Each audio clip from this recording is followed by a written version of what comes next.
NEET தேர்வு இல்லாத மருத்துவத்துறை சார்ந்த படிப்புகளுக்கு Vinayaka mission school of allied health sciences, Chennai, Salem, Pondicherry. Tamil Nadu தலைகுனியாது என்ற திமுகவின் பரப்புரை கூட்டம் தமிழகத்தில் உள்ள 234 தொகுதிகளிலும் மேற்கொள்ள திமுக திட்டமிட்டிருக்கிறது. இது தொடர்பான முக்கிய செய்தியை நாம் பார்த்து வருகிறோம். தொடர்ந்து கூடுதல் விவரங்களுடன் இணைகிறார் எமது செய்தியாளர் ரமேஷ், இந்த தேர்தலுக்கு திமுகவுடைய இந்த பரப்புரை திட்டத்துடைய முழு பின்னணி என்ன? விவரமா பதிவு பண்ணுங்க. தமிழ்நாடு தலைகுனியாது அப்படிங்கிற தலைப்புல தேர்தல் பிரச்சாரத்தை தொடங்குகிறது திமுக. பிப்ரவரி 1ஆம் தேதி முதல் பிப்ரவரி 28ஆம் தேதி வரை தமிழ்நாடு தலைகுனியாது அப்படிங்கிற தலைப்புல தேர்தல் பிரச்சாரம் நடைபெறும் அப்படின்னு திமுக தலைமை அறிவிப்பை வெளியிட்டிருக்காங்க. 20 நட்சத்திர பேச்சாளர்கள் அடங்கிய ஒரு பட்டியலை திமுக அதிகாரப்பூர்வமாக அறிவிச்சிருக்கிறாங்க.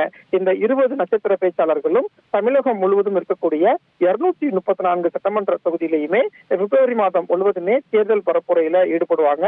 ஒவ்வொரு சட்டமன்ற தொகுதியிலையுமே தினமும் பொதுக்கூட்டமும் நடைபெறும் அப்படிங்கிற ஒரு அறிவிப்பை திமுக தலைமை வெளியிட்டிருக்காங்க. குறிப்பாக அமைச்சர்கள் அடங்கிய பட்டியல் அதுல இருக்கிறத பார்க்க முடிகிறது.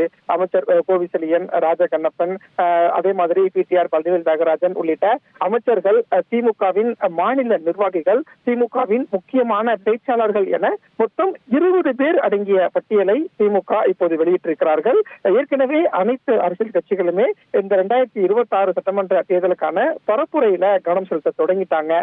அந்த வகையில ஆளும் கட்சியான திமுகவும் தமிழ்நாடு தலைகுனியாது அப்படிங்கிற ஒரு தலைப்புல பிப்ரவரி மாதம் முழுவதுமே அனைத்து சட்டமன்ற தொகுதியிலையும் தேர்தல் பரப்புரையையும் முன்னெடுக்க போறாங்க. நன்றி ரமேஷ், உங்கள் விரிவான தகவல்களுக்கு. நீட் தேர்வு இல்லாத மருத்துவத்துறை சார்ந்த படிப்புகளுக்கு Vinayaka mission school of allied health sciences, Chennai, Salem, Pondicherry.